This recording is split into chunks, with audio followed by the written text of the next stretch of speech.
I've spent the last 5 weeks reading One Piece and binging the anime just to find 30 of the most unbelievable One Piece facts that I'm sure you don't already know. Starting with the one and only Kuma. You see, as we all know, he has the ability to travel at the speed of light using his devil fruit. But have you ever wondered how he actually does this? Well, some have made the claim that it's by slapping himself on the ass and sending himself flying in any direction that he chooses, which is just completely hilarious to imagine him doing. And did you know that Sanji and Jump Force cannot harm any of the female characters? In fact, if he even tries to attack one of them, the attack will do no damage and just show flashes of hearts on your screen. Like, this easily confirms him to be the biggest simp in all of anime. But speaking of Sanji, did you know that he actually got his own spin-off manga titled Shokugeki no Sanji? And if that sounds familiar to you, that's because it's made by the same creators who made Shokugeki no Soma, or Food Wars as it's more commonly known. And according to an interview done in 2019 with Yoto Sakuda, Oda-sensei has expressed interest in a potential anime adaptation of Shokugeki no Sanji, and I for one hope it actually happens. But now a little known fact, but one that us One Piece live action fans are excited to hear, is that Jamie Lee Curtis is all but confirmed to play the role of Dr. Kureha in the future, with Jamie Lee Curtis even showing interest in playing the role after the strike's end. Now let's mention the biggest bullshitter in One Piece, Usopp, whose name is beyond perfect for so many different reasons. You see, the Usopp in his name literally means lie, and the Aesop means Greek storyteller. Not to mention his big nose, which is a reference to Pinocchio, who is primarily known for lying. And speaking of characters with perfect names, let's not forget the beautiful navigator herself, Nami, whose name literally translates to beautiful and wave, which, considering that she is beyond stunning and likes to navigate the seas, just makes this the perfect name for her. Now, did you know that Sanji, Usopp, and Luffy are the only Straw Hats to have never been sick in their lives? And they actually have no clue what being ill feels like. But speaking of being unhealthy, did you know that Oda-sensei himself works 7 days a week and survives on around only 3 hours of sleep a night, just to release one manga chapter a week? And he even claimed that if he was to die a sudden death, he'd want it to be while he is working on his beloved series. Truly inspirational, but in a kind of morbid way. But moving on, did you know that Sanji believes in slavery? I mean, not really, but in the manga version of the Sabaody arc where Kami is being sold off, Sanji asked Nami if they could buy her. This was later changed in the anime to him just being angry that they treat a woman this way, which is one of the better changes the anime has made, in my opinion. Now, as we know, Oda-sensei is known for foreshadowing some crazy things years before they actually happen in the series. And one such moment comes from when the Straw Hats were about to climb Reverse Mountain. And Sora says that he's never actually heard of a ship climbing up a mountain. And then Sanji replied that he actually has. You see, this was foreshadowing the Germa snails of his people, which are known for climbing up huge mountains. Now, obviously, Oda-sensei is a huge comic book and Joker fan. Hell, he even named one of his characters after him. But did you know that one of his favorite movies of all time is Batman's Dark Knight? And he actually loved this movie so much that he added the iconic Joker burning the hospital scene into his series, with Rocinante playing the part of the Joker and burning down the hospital that refused to cure Law. Now, our beloved Straw Hats have been on this crazy journey where they have gone through a lot of character development. But did you know that this is also true for nobody characters like this guy, Mr. Mello, who was seen spilling dance powder in Nanohana, with the words half-boiled on his shirt. This guy would return once again 4 years later in chapter 159, with a shirt that says full boiled. When Oda was asked about this in the SBS, he said that's how character development works, implying that this guy must have gone through some shit in the last 4 years. Now, as I'm sure we all know, One Piece has some weird fans, and they tend to ask the weirdest questions to Oda in the SBS. Like the question of if Luffy can stretch his penis like every other part of his body, which the answer was unsurprisingly yes. And did you know another question Oda-sensei was asked was what number 7 would look like if he was promoted to number 6. This is because number 7's face is completely based around his number 7, which Oda-sensei actually drew the concept of what he would look like if he ever received that promotion. And let's just say I prefer the 7. But speaking of the number 7, we now know that there was actually a number 7 before the one in the anime, and that number 7 was killed by none other than Zoro in the live action. But another very cool fact about this number 7 was Oda actually designed the concept for him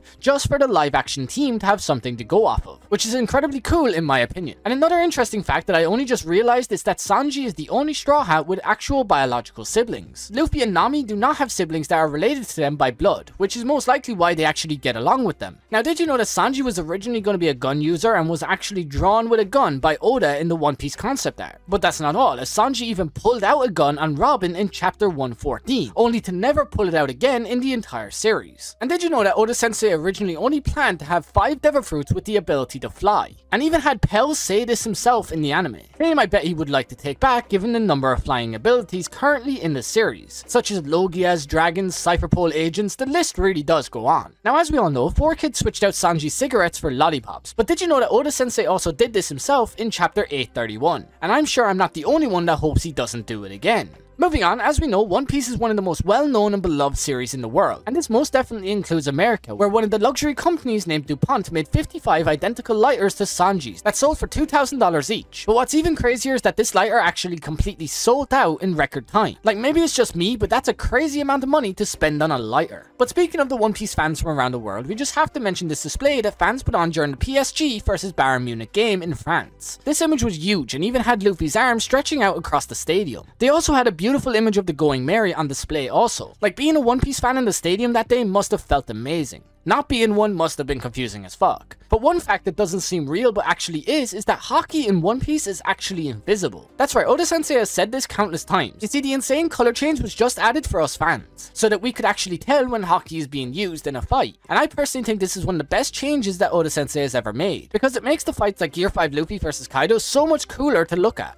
But now, something that you may not know is that in chapter 234, which is also Whitebeard's introduction, we see him being cared for by a group of hot nurses, who are also wearing stockings with leopard print patterns on them. When Oda Sensei was asked if this is actually Whitebeard's king, he replied yes. Whitebeard's wish was to have all his nurses wearing this type of outfit, which is something that makes me respect him even more than I already did. Now, One Piece is also the most widely referenced anime in existence, but my all-time favorite one has to be when Gintama ate the wavy fruit in episode 329. This fruit grants Gin the power of cooler hair, which didn't seem possible given how cool his hair already was. And did you know that The Simpsons also had a reference to not only One Piece but several other anime series as well, such as Attack on Titan, Pokemon, and what appears to be Naruto. But that's not all, as my favorite One Piece character of all time was also referenced in an episode of Genshiki. You see, this character decided to cosplay as number 2, Bankure, which just tells me he has extremely good taste. And did you know that one of the main characters from Dragon Ball actually shares the same voice actor as Luffy? It's Krillin. Crazy how I never actually noticed this before. But now, I've recently started watching JoJo's Bizarre Adventures after a fan recommended it to me, and I was so surprised to see this One Piece reference in it. Do you see it? Tell me in the comments. But now let's talk about a show that didn't just reference One Piece but had an entire conversation dedicated to 2 characters discussed in the series. The series is Inuyashiki. You see, Hiro goes into a house and kills an entire family. Then when a daughter comes home, he asks her what kind of manga does she read, to which she replies, I like One Piece and Dragon Ball. This excited Hiro into talking to her more. He then asks who's her favorite character, and she replies Zoro, which is an acceptable answer for Hiro. She then asked him if he actually killed her family or not. He says, what does that matter? We're talking about One Piece. But long story short, he offed her in the end. Now, another insane fact is that Luffy eating the Yami Yami no Mi changes the entire story as we know it. So be sure to check out this video where I explain everything that could have happened if he had eaten Blackbeard's fruit.